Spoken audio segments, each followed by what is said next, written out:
እንደውም መጣችልሽ ሙሽራው እንዴ ዋናው ላንቻሩን እንዴ እንደዚህ ምን ነው ጨፍሪ ችቦይ ሙላ ወገቧ ችቦይ ሙላ ወገቧ ማርሸት ነው ቀለ ችቦይ ሙላ ወገቧ ችቦይ ሙላ ወገቧ በቃችሁ ሽማግሌዎቹ ገና መተው ጠይቀው ሳይፈቀድላቸው እኛ እንዲሁ ምን ይባላል? መጀመሪያ ሽማግሌዎቹ ይግቡ። እነሱ ከፈቀዱልን በኋላ ከዛ በኋላ በደስታ እጩና እንኳን ደህና መጣችሁ በቃ ትንሽ እያረጋችሁ አንቺ ሳትሆኚ እኔ ነበር ይቅርታ መጠየቅ የነበረብኝ። አረ ችግር የለውም እና ከልጆ ጋር እንደሆነ ፈቀዱልኝ። እንዴ ባልፈቅድስ ልጄ እንደሆነ አንዴ አስኮብልሎሻል። ግን ቆይ ምን ያህል ቢወድሽ ነው ላንቺ ሽምግልና ሲላክ እንዴት ነበር? አንቺ ደግሞ እንዴት እንድትሆን ፈለግሽ? በሩ ላይ ቆማ እሺ አሉ አላሉ እያለች ስትቋጠር ነበርኩ። አረ እኔ አልቋጠርኩም። መጀመሪያም እኮ እሺ እንደሚባል እርግጠኛ ነበር ብለህ ነው። እና ታዲያ ለምንድን ነው ዳጊን እያየ የምታወራው? እባክህ ራስህን ነው እያየ ያወራው። ኧረ እኔ ሁላችሁንም ነው እያየ ያወራሁት። ቆይ ግን እናንተ እስከ መጨረሻው ድረስ የላጤ ፓርቲ አባል ሆናችሁ ልትቀሩ ነው እንዴ? ሽምግልናዎች ከተባለ ዛሬ የባልነት ፓርቲ እንዳለ የተጠቆመ ነው። እንዴት ዋላችሁ? እግዚአብሔር ይመስገን። እንደምን አረፈዳችሁ? አረፍ በሉ እስኪ። አይ የመጣንበትን ተናግረን ሳይፈቀድልን አንቀመጥ። ለምን ጉዳይ ነበር የመጣችሁት? ይሄ የተከበረ ቤተሰብ ልጃችሁን ለልጃችን እንድትሰጡን ለመጠየቅ ነው የመጣ ነው። አረፍ በሉ። ጭንቆ ሊሆን ይችላል። ሆስፒታል፣ መኪኖች፣ በስሙ የተለያዩ ቤቶች ከተማ ውስጥ አሉት። ሱስ ላይስ እንዴት ነው? አይ ከውሃ ውጪ ልጁ ጨዋ ነው፣ ምንም አይቀምስም። ምን ያስገለፍጥሻል አንቺ ደግሞ? ኑሃሚን ክፍል 154 ተለቋል ውዶችዬ። እንግዲህ የኑሃሚን ማለት የአምራን ሽምግልና ተልኳል ውዶችዬ። አምራን እንግዲህ ከዶክተር ፋኑኤል ጋር ልትጋባ ነው ውዶችዬ። እንግዲህ ዶክተር ፋኑኤል እሺ ተብሏል ማለት ነው። እንግዲህ ሽምግልናው በሚገባ ተጠናቋል። እንግዲህ በቀጣይ ደግሞ ኤርሚና ኤሚ ይጋባሉ ማለት ነው። ከዛም ደግሞ ጮናና ዴቭ ማለት ነው ዳግም ማለት ነው ውዶችዬ። ለማንኛውም ቪዲዮውን እስከመጨረሻው ይዩት። ሰላም ውድና የተከበራችሁ የቻናል ቤተሰቦች እንዴት ናችሁ? ያለው እግዚአብሔር ይመስገን ሰላም ነኝ። ሰላማችሁ በክርስቶስ ስም ብዝት ይበልልኝ። ለቻናሌ አዲስ የሆናችሁ ሰብስክራይብ በማድረግ ቤተሰብ እየሆናችሁ እንዲሁም ደግሞ ሀሳብ አስተያየት ካላችሁ ደግሞ ኮሜንት ስር በማስቀመጥ ግለጹልኝ ማለት ነው ውዶችዬ። በዛሬ ደግሞ ኮፒ ሊንክ አድርጉልኝ ፕሊዝ፣ ኮፒ ሊንክ እንድታደርጉልኝ እፈልጋለሁ እና እባካችሁን 5 ጊዜ ኮፒ ሊንክ አድርጉልኝ ድራማውን ስታዩ ማለት ነው። ለማንኛውም ውድና የተከበራችሁ ቤተሰቦች እንግዲህ የዛሬው ክፍል በጣም ደስ የሚል ፓርት ነው። እንግዲህ የአምራን ሽምግልና ተካሂዷል። እንግዲህ እናቶ ላይ ኮኖም በሚገባ እና ወይዘሮ ዝናሽ እንዲሁም ደግሞ አቶ ተሰማ በቃ ደህና ሆኖ ተመልሶ ያሰላሙ ተመልሶ እንግዲህ ስላየው ደስ ብሎኛል። እንግዲህ ከነ ኑሃሚን ማለት ከነ አቶ ላይኩን ጋር በመሆን እንግዲህ ተዘጋጅቶ ጠብቋል ማለት ነው። ወይዘሪት ኑሃሚን እንግዲህ አባቷን በደንብ አለባብሳ እንዲሁም ደግሞ አባዬ ሰላም ስለተመለሰ በጣም ደስ ብሎኛል በማለት እንግዲህ ደጋግማ ስታመሰግነው ነበር። እንግዲህ አቶ ተሰማም ልጁን ኑሃሚንን የኔ ውድ ልጅ በጣም አመሰግናለሁ፣ የኔ መልካም ትዳርሽን ይባርክልሽ፣ አሪፍ ልጅም ደህና ልጅም የተባረከ ልጅም ይስጥሽ እያለ እንግዲህ ሲመርቃት ነበረ ማለት ነው። እንግዲህ እስኪ አንዴ ግንባርሽን ልሳምሽን ብሎ ሲስማት ነበረ ውዶችዬ። እንግዲህ ኑሃሚን አባቷን አለባብሳ እንግዲህ ከታች ውረድ በማለት ወደ ታች እንዲወርድ አድርገዋለች ማለት ነው።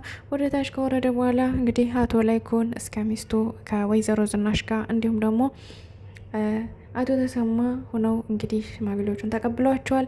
ሽማግሌዎቹም እንግዲህ ቁጭ ባሉ ሲባሉ እሽታችሁን ሳንሰማ ቁጭ አንልም በማለት እንግዲህ እንዳያጃቸው ሲደረደሩ ነበር ማለት ነው። እንግዲህ እሺ ከተባሉ በኋላ ነው እንግዲህ ቁጭ አሉት ማለት ነው። ለማንኛውም እንግዲህ ሽማግሌዎቹም እሺ ተብለው በስራ ተጠናቆ ሽምግልናው ጨርሰው ወጥተዋል ማለት ነው።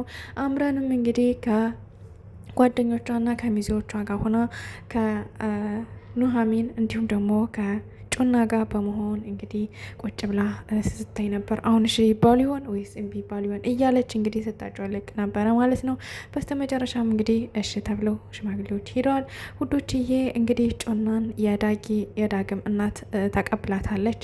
ባለፈው ክፍል እንዳየነው እንግዲህ ቀደም ብለን ማለት ነው እንዳየነው እንግዲህ ጮናን አልተቀበለቻትም ነበረ። ዱርዬ ነሽና እኔ ልጄ ዱርዬ አያገባም በማለት እንግዲህ ብዙ ነገር ተናግራት እንደነበር ታውቃላችሁ። እና አሁን ግን እንግዲህ ዳጊ ከቤት ዟ ሲመጣ በመጀመሪያ ሄዳ ይቅርታ ከእግሯ ስር ተደፍታ ከወይዘሮ ዝናሽ እግር ስር ተደፍታ እንግዲህ ይቅርታ ጠይቃለች። እንግዲህ ጮናም ይቅርታ ስጠይቅ ወይዘሮ ዝናሽም ችግር የለም በቃ እኔ ትቼዋለሁ ሁሉን ነገር ልጅን ስላማለልሽው እንግዲህ ከሱ አይበልጥምና ምንም ማድረግ አይቻልም፣ ስለዚህ ችግር የለም በማለት እንግዲህ ይቅርታ አድርጋላታለች። እንግዲህ አምራን እና ጮና እንዲሁም ኑሐሚን ሆነው ከክፍላቸው ከአንዱ ክፍል ሆነው እንግዲህ ስለ አምራን እንግዲህ እሺ አይባልም እንዲህ አይባልም እሺ አይባልም እያሉ እንግዲህ ፕራንክ ሲያደርጓት ነበረ ማለት ነው። አምራንም እንግዲህ ተናዳ ስትበሳጭ ይታይ ነበር ማለት ነው። ለማንኛውም ውዶችዬ በስተመጨረሻ እንግዲህ ናሆም ደግሞ ጓደኞችን ማለት ዶክተር ፋኑኤል ማለት ነው እነ ናሆምን እነ ዳጊን እነ ኤርሚያስን ሰብስቦ እንግዲህ ለብቻ ቢራ ሲጠጡ ነበረ። ቢራ እየጠጡ እየተጫወቱ እንግዲህ አምራን ደግሞ ለዶክተር ፋኑኤል ደውላ እሺ እንደተባለና ሽምግልናው እንዳለቀ ደውላ ስትነግረው ነበረ። እሱም እንግዲህ ከአንቺ በፊት እኔ ቀድሜ ሰምቻለሁ እያለ እንግዲህ ሲሳሳቁ ነበረ ማለት ነው። በስተመጨረሻም እንግዲህ እያንዳንዳቸው ወንዶች ፍቅረኛቸውን ሲያወሩ ነበረ። እንዲሁም ደግሞ ኑሐሚን ሚስቱን ሲያወራ ነበር ማለት ነው በዛ ስልክ። ውዶች እንደዛ ከተባባለ በኋላ እንግዲህ ዶክተር ፋኑኤል በቃ ሽምግልናው ካለቀማ የራት ግብዣ ወደ ፓርቲ ይዣችሁ ይሄዳለሁ በማለት እንግዲህ ቃል ገብቶላቸው ነበር ለወንዶች። እንግዲህ ሴቶች ደግሞ ወደ ፓርቲ መሄድ አትችሉም በማለት እንግዲህ አምረዋል። እንግዲህ አጋጣሚ ዳጊና ጮና ከአንድ ክፍል ሆነው ከዳጊ ክፍል ሆነው ሲያወሩ እንግዲህ ወይዘሮ ዝናሽ ደርሳባቸዋለች።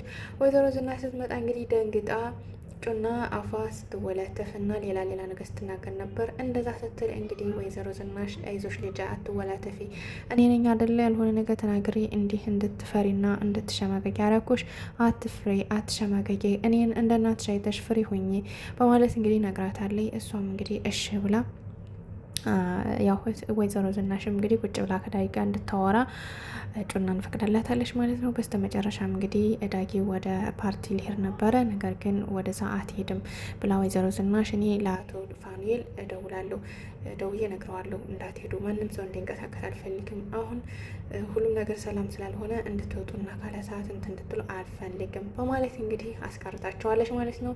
እንግዲህ ኃላፊነቱን ለጮና ሰጥቼሻለሁ እንትን በይ እንዳይወጣ ጠብቅ በማለት እንግዲህ ሄዳለች ማለት ነው። ከዛም ጮና እንግዲህ በፍጹም አትንቀሳቀሳትም በማለት እንግዲህ ደውዬ እነግረዋለሁ ለአቶ ፋኑኤል ስላለች አትንቀሳቀስም በማለት እንግዲህ ዳጊን አስቀርተዋለች ማለት ነው። እንግዲህ አምራንም ወደ ዶክተር ፋኑኤል ከሄደች በኋላ እንግዲህ ወደ ፓርቲ ሊሄድ ነው ብሎ እየለባበሰ ስታገኘው በፍጹም ሊሆን አይችልም፣ ጥላኸኝም አትሄድም፣ ምትሄድ ከሆነ ደግሞ አብሬ ነው የምሄድ በማለት እንግዲህ ስትለው አጋጣሚ እንግዲህ ደውላለች ማለት ነው። ወይዘሮ ዝናሽ ደውላ አደራህን እንድትሄዱ አልፈልግም በማለት ነግረዋለች። ከዛም እንግዲህ ዶክተር ሀሳቡን ቀይሮ ለአምራን እቃ እና ልብስ ምናምን ሊገዛላት ወጥቷል ማለት ነው። እንግዲህ ኤርሚያስና ኤሚ ተገናኝተዋል። እንግዲህ ተገናኝተው አባቷ ይቅርታ በቃ ይቅርታ እንዳደረገለትና የህዶ ኤርሚያስ ይቅር ቢለው ይቅርታ ቢጠይቅ ይቅር እንደሚለው እንግዲህ ነግረዋለች ማለት ነው። ኤርሚያስም እንግዲህ ተደስቶ በቃ ሂጄ ይቅርታ ጠይቃለሁ ከዛም ደግሞ ሽምግልና ልካለሁ በማለት እንግዲህ ለኤሚ ሲነግራት ነበረ። እንግዲህ ለኤሚ ማለት ነው ሲነግራት ነበር። ኤሚም እንግዲህ አሁን ማታ የት ልትሄድ ነው? ወደ ፓርቲ መሄድ የለም በፍጹም ልትሄድም አትችልም እያለች እንግዲህ ሀሊያ ደግሞ ምትሄድ ከሆነ እኔም አብሬ እሄዳለሁ እያለች እንግዲህ ስትከራከር ነበር። ስለዚህ ፓርቲው እንግዲህ ቀረ ትላላችሁ ማለት ነው ውዶችዬ። ናሆሜ እንግዲህ ኑሐሚንን ሰርፕራይዝ አድርጓታል። ክላሱን አበባ ጎዝጉዞ ወይን አቅርቦ እንግዲህ ሰርፕራይዝ አድርጓታል። ከዛም እንግዲህ በመዝገው ተደብቆ ግብት ብላ ከፍታ ስትገባ አልጋው ሁሉ አበባ ሆኖ ነበር ያገኘችው ማለት ነው። በስተመጨረሻም ማን ነው እንደዚህ ያደረገ ብላ ግራ ገብታት እንዲህ ስትል በኋላ ሆኖ እንግዲህ አቅፎታል ማለት ነው ውዶችዬ። ለማንኛውም ኑሐሚንና ናሆሜ ደስታቸው ስለተመለሰ በጣም ደስ ይላል። እንግዲህ ጩናም ከዳጊ ጋር እያወራች አሪፍ ጊዜ እያሳለፈች ትገኛለች ማለት ነው ውዶችዬ።